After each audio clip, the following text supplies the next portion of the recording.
मैं सभी पत्रकार साथियों का और खासकर युवा नौजवान हैं हमारे पत्रकार साथी एटा के, उनका जो है मैं हार्दिक स्वागत और अभिनंदन करता हूं। साथियों,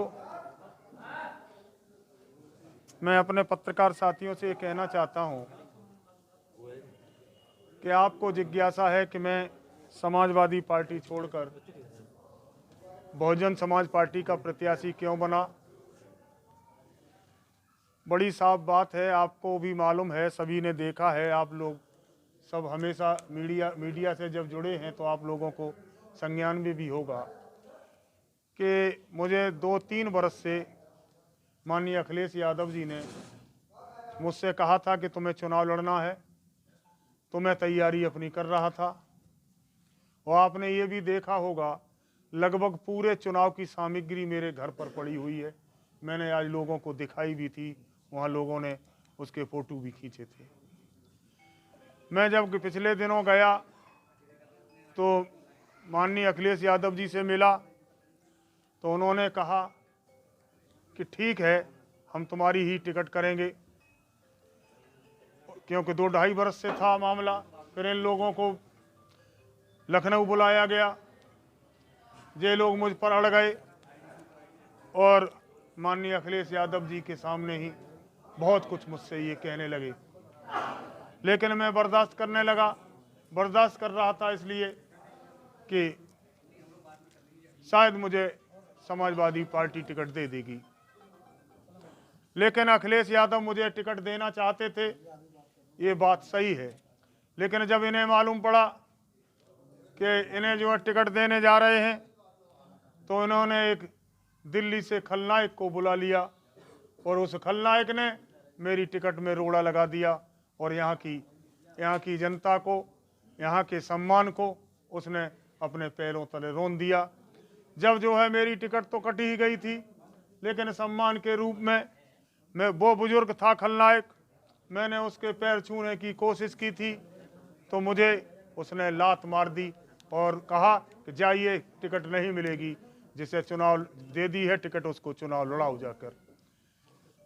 साथियों, अब मेरे पास सूचनाएं आ रही हैं क्षेत्र से कि आप संघर्ष करो और चुनाव लड़ो। तो मैंने जो नॉमिनेशन आज हो गया है, मैंने पूर्ण रूप से लोगों से निवेदन कर लिया है। लोगों ने अपने हाथ में चुनाव ले भी लिया है।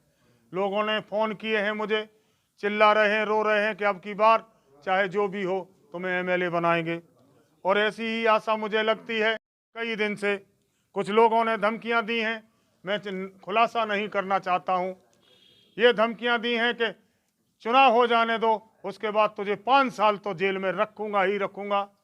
लेकिन मैं निवेदन करना चाहता हूं जनता से, एटा की जनता से, मुझे परवाह नहीं है उन 5 सालों की। मैं सारे जीवन जेल में रहने को तैयार हूं इस एटा की जनता के लिए, एटा की मांग के लिए, एटा के लोगों के लिए। मुझे सारे जीवन अगर जेल में रहना पड़े तो भी मैं रहूंगा। खलनायक की बात कही, कौन खलनायक है? आपने कई बार नाम लिया है कि सपा के नेता एक खलनायक है, कौन खलनायक है? वो आप लोग भी जानते हैं, फिरोजाबाद की जनता भी जानती है, एटा की जनता भी जानती है, और फरुखाबाद की जनता, बदायूं और कासगंज की जनता और पश्चिमी उत्तर प्रदेश की भी जनता जानती है। अब वो खलनायक पूरब में भी पैर पसारने लगा है।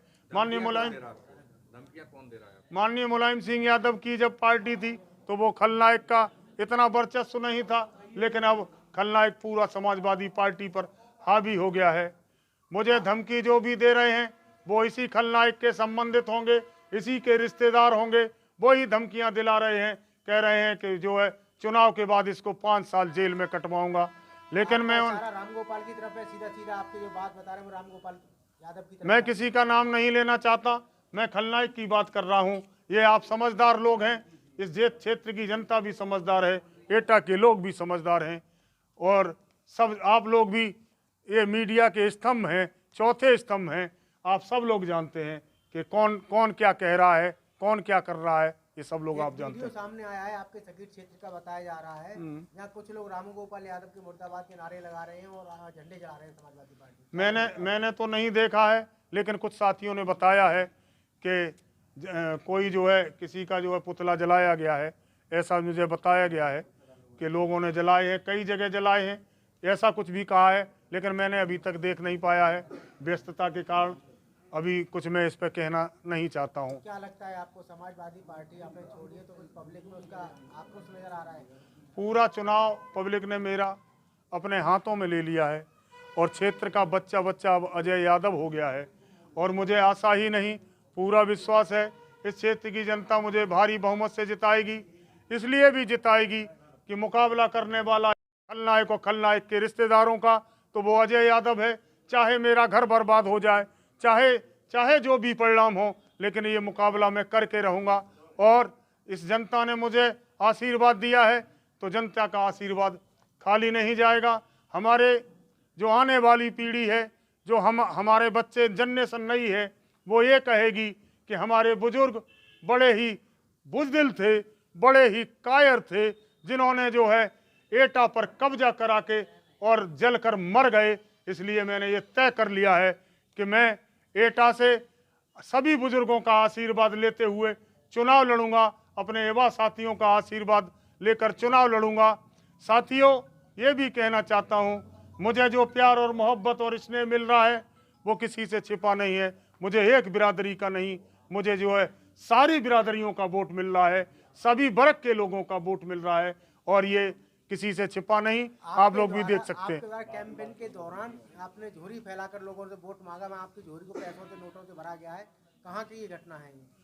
ये जो है, जब मैं बाबा साहब की मूर्ति पर चुनाव का नामांकन करने से पहले मलावन में गया तो वहाँ जो है करीब 500 आदमी मौजूद था।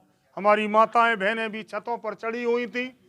तो जब मैंने नामांकन करने के बाद मैंने कहा मुझे वोट दे देना, तो उन्होंने वोट के साथ साथ ये आश्वासन दिया और आश्वासन देने के बाद लोग कोई 500 रुपये, कोई 500 रुपये, कोई 200 रुपये, कोई 10 रुपये, कोई 20 रुपये मेरी झोली में डालने लगे। तो मैंने अपनी झोली फैला दी। उन लोगों ने हजारों की तादाद में मुझे रुपया दिया। ये रुपया जेबों में भरा हुआ है दोनों में, अभी मैंने देखा भी नहीं कितना, मैं समझता हूँ हजारों की तादाद में ये रुपया होगा जो जेबों में भरा हुआ है। इन जेबों में है, इस जेबों में, अंदर की जेबों में है। तो जैसा भी है, आप इस चुनाव में किससे अपनी टक्कर मानते हैं? मैं किसी से टक्कर नहीं मानता हूं। चुनाव में स्पष्ट रूप से मैं ही जीतूंगा, मेरी बराबरी किसी से नहीं है। वो अपने नंबर 2 की लड़ाई वो दोनों लड़ रहे होंगे, चाहे जो है वो नंबर 2 पर कोई आ सकता है या नंबर 3 पर कोई पहुंच सकता है। मेरा किसी शहर में चर्चा ये भी है कि समाजवादी पार्टी को हराने के लिए आपने चुनाव लड़ा है और अब ये त्रिकोणीय मुकाबला देखने को मिल रहा है। ये तो आप भी समझदार हैं। मैं जो है चुनाव जीतने के लिए लड़ रहा हूं और चुनाव जीतूंगा। आपसे यही उम्मीद करता हूं कि पत्रकार साथियों मेरा साथ देना, इंसाफ का साथ देना। आप जो है इंसाफ के साथ न्याय करना। ये जो है क्षेत्र की इज्जत का सवाल है। एटा जनपद की मांग ये है कि यहाँ पर जो है विधायक जनता एटा का चुनना चाहिए, बाहरी विधायक यहाँ जनता को